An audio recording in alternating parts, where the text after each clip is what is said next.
We've been here a really long time today. We might actually film something. Hi, welcome to Days of Our Eyes. I'm Dr. King. And I'm Dr. Cha. And today, we're going to continue our refractive surgery series, and we're Take it on the top. Whenever you're ready. Hello. Welcome to Days of Our Eyes. I'm Dr. Cha. I'm Dr. King. I'm half asleep. Me too.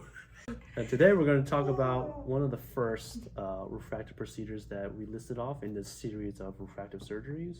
We're going to be talking about LASIK with a K, not a LASIK with an X. Yes. Or an LASIK S. with a K, no LASIKs. No. LASIK. What is it? I don't know. Who's good for it? You tell me. Stick around, you'll find out.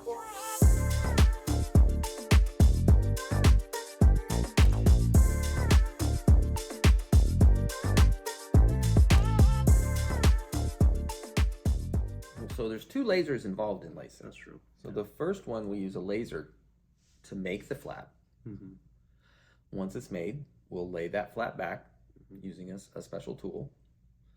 Then the LASIK laser, the excimer laser, does its little sculpting thing. Mm-hmm. When that's finished, we just lay the flap back down. Surgeon smooths it with a special tool, and it's done. Yeah.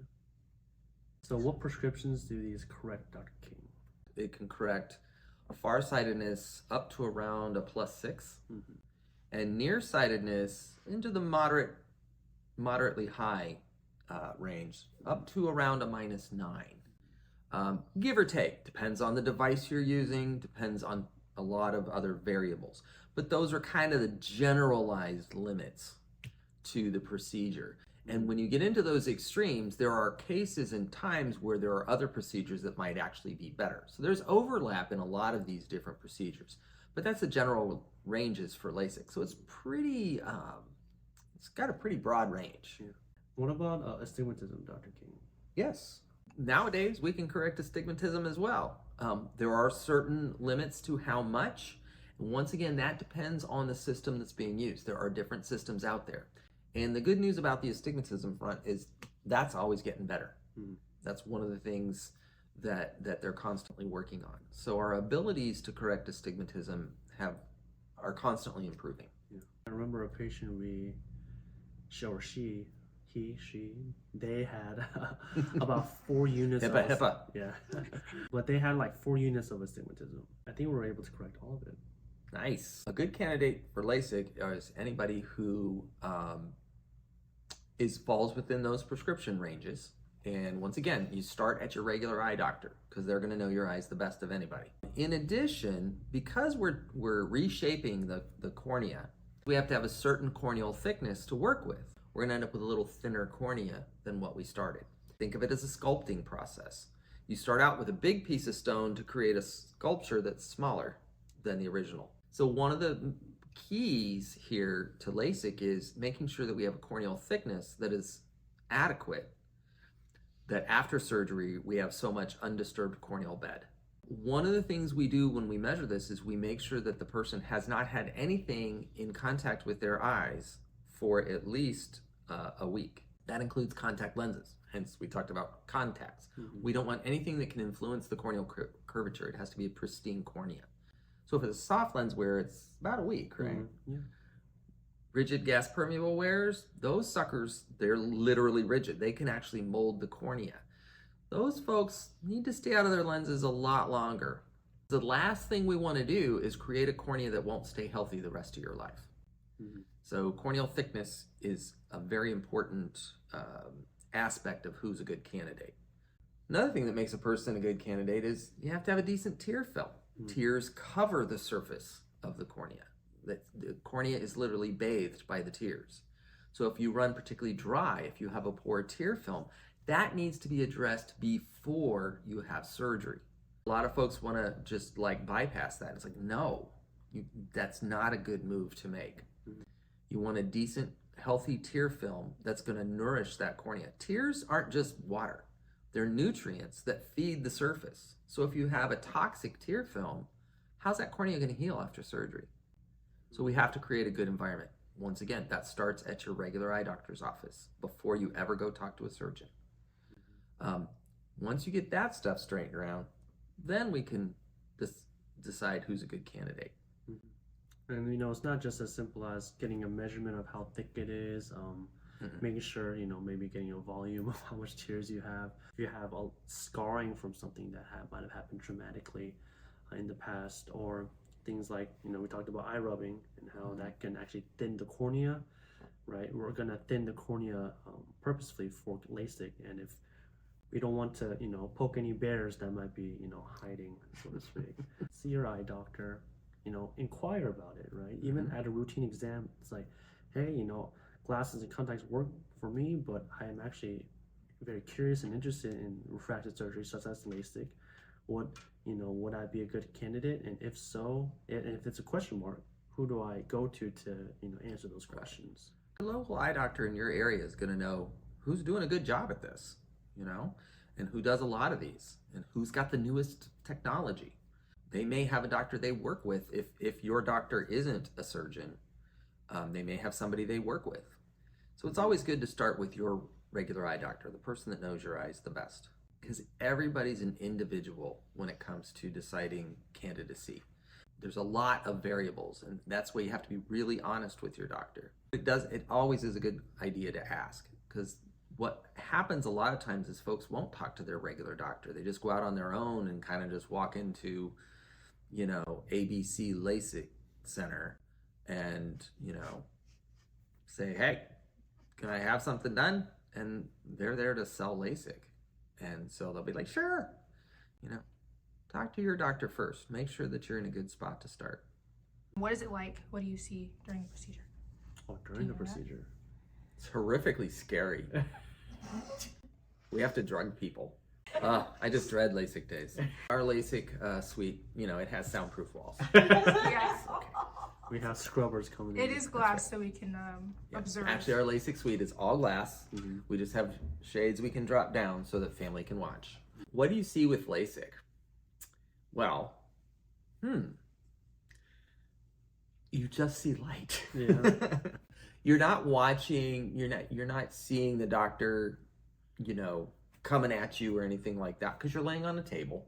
Once the flap is made and laid back, everything just kind of goes out of focus. And you have a little fixation light. And the great thing about LASIK these days, there are a lot of safety measures built in. Everything has to be lined up for the laser to do the pattern, because it's not a constant beam. Everybody thinks that it's like something off Star Trek where you're like, no.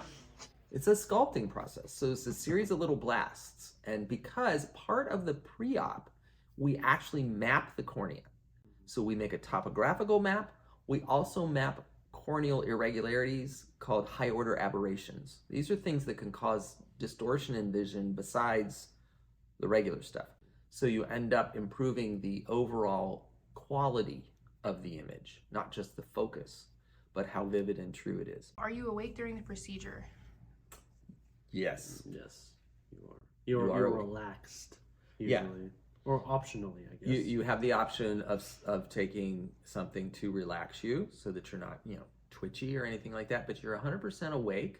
When we become unconscious, have you ever watched, your eyes kind of roll up in your head? It's kind of hard to laser something that's rolled up in your head. So we need you to be awake. You need to be able to fixate the blinking lights. So what's the healing process like for LASIK? Well, once the Valium wears off, we send you home and we don't want to hear from you. I'm kidding. The healing process is fairly straightforward. You can see that day, but it's going to be a little hazy because that flap's kind of settling down. So the vision's going to get sharper over the first week. But you can see right away. We ask that you don't rub or touch the eyes, because that flap is settling in and reattaching. The cornea has a unique healing power. I've mentioned this in other episodes. When you first lay that flap down, it seats itself like Velcro. So it's going to hold in place. You can blink and it's not going to move that flap. But then over the first week, that tightens up and we have a nice sealed flap. So to begin with, we ask you no rubbing. You wear shields when you sleep at night so that you don't accidentally roll over and rub the eye or put pressure on it. We do the same thing after cataract surgery. Anytime we mess with the eyes, we don't want you rubbing them. And you just lubricate with artificial tears to keep the eyes moist. You do use an antibiotic steroid drop for about a week, but there's no big pain or anything. It's watery and scratchy the day of surgery, for sure. That we do recommend go home and sleep. The human body does most of its healing while you're sleeping. So the best thing you can do is go home and take a nap, like I want to right now. Yes. But I'm here talking to you. Yeah. What's the age range for LASIK? So I know on our website we say it's 18 to 44. You can do as young as 18, as long as things are stable. If there's been a prescription change in the last year, I don't recommend doing it. Because we're going to correct you to what you are today, but what if you continue to change? I don't like to put numbers on it. I have a personal philosophy. I know also that corneal tensile strength, the cornea tends to be more resilient around age 21. So to me, that's prime. It's almost philosophical when you talk about the youngest you can do LASIK. I will say the younger, teenagers that have it, I believe, have a higher risk of needing an enhancement. An enhancement's where you go back and do a touch-up a couple years later because there's been a little drift. Yeah. And if I can avoid enhancements, that's a great thing because the less you mess with the eye, the better. Yep. Do it once, do it right, and be done. So lowest age would be when you're stable. Yeah. Highest age, boy, that's another one. Yeah. You can go into the 40s, but what starts happening is, even though we can fix distance, in our 40s, our eyes start to lose the flexibility to change or accommodate from far away to close up. So now we focus you out to distance, let's say, and you start losing the ability to see up close, so you could end up needing reading glasses. So once again, we try to assess somebody's ability to focus before we talk about LASIK with them. There may be other options that will work better.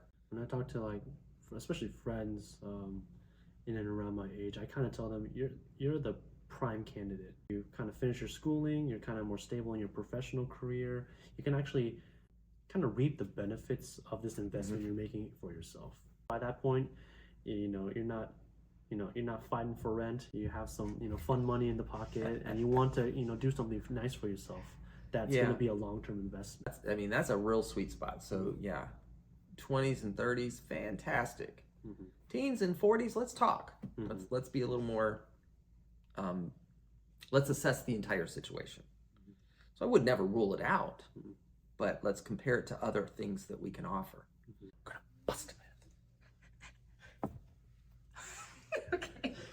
So the cornea never fully heals. Myth or not a myth? Myth.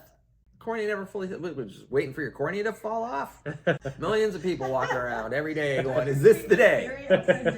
Of course, the cornea heals. Is there a little scar visible? Yes. Where the seam, where the flap laid down. I keep saying the LASIK laid down. The flap laid down. Yeah, there's a little scar visible.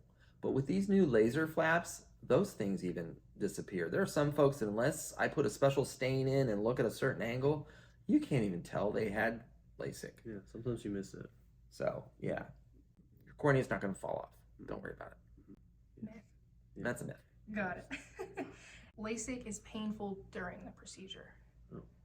Yeah. I was kidding about the soundproof LASIK. Patients are very calm.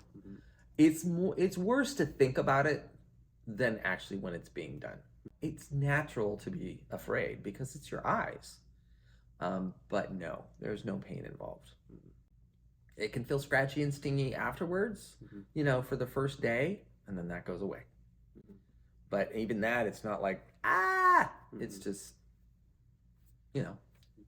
I know that something was done to my eyes. Yeah. Like I said, I would do it just for fun. So we hope you learned a little bit of something about LASIK today. And if you like what you saw, be sure and subscribe down below. If you have any questions, drop them in the drop box. We'll try to answer for you. In the meantime, I'm Dr. King. And I'm Dr. Cha. We'll see you next time on Days of Our Eyes.